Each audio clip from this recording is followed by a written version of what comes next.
आज बात करते हैं एक केस के बारे में। इस केस में 3 लोग होते हैं, एक पति, एक पत्नी और एक बच्चा। पति और पत्नी की शादी 2016 में होती है। शादी की कुछ वक्त गुजर जाने के बाद पत्नी से एक बच्चा की जन्म होता है। बच्चे की जन्म होने के कुछ वक्त बाद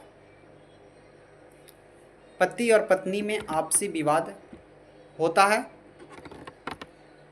और पत्नी जो होती हैं वो बच्चे के लिए मेंटेनेंस पति से मांगती हैं।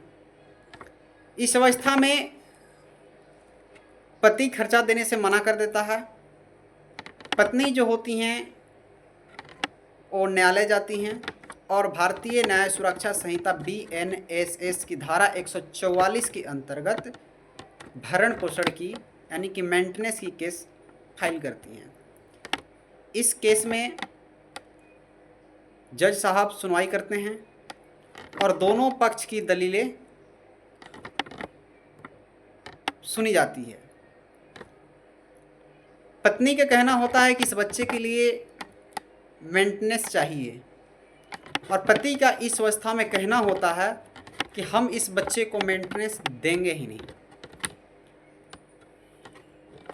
तो जज साहब पूछते हैं कि भाई क्यों नहीं दीजिएगा। तो यहाँ पर पति पक्ष को कहना ये होता है कि ये जो बच्चा है ये बच्चा हमारा है ही नहीं। इस अवस्था में न्यायालय जो होती हैं वो जांच करने के लिए बोलती हैं और पति और बच्चा दोनों के DNA जांच होता है। जांच होने के बाद कुछ वक्त बाद इसकी रिपोर्ट न्यायालय में पेश किया जाता है। इस रिपोर्ट में साफ स्पष्ट हो जाता है कि पिता और बच्चे के DNA मैच ही नहीं कर रहा। इस अवस्था में जो न्यायालय होती हैं वो पत्नी को मेंटेनेंस देने से मना कर देती हैं और ये फैसला पति पक्ष में सुनाया जाता है।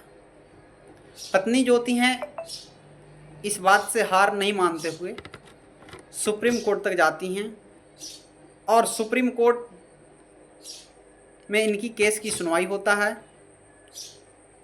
माननीय न्यायाधीश इस चीज़ को सुनवाई करते हुए कहते हैं कि इसमें साफ स्पष्ट कर दिया गया है, एविडेंस एक्ट की धारा 142 के अंतर्गत स्पष्ट है कि बच्चा और पिता का DNA मैच ही नहीं कर रहा।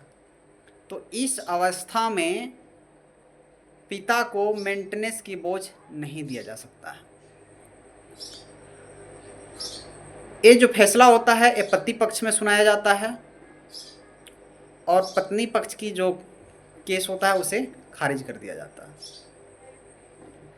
तो ये राय आपको कैसा लगा और ये माननीय सुप्रीम कोर्ट का जजमेंट है,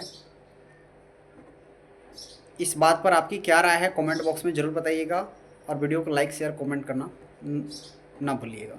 मिलते हैं नेक्स्ट वीडियो में। धन्यवाद।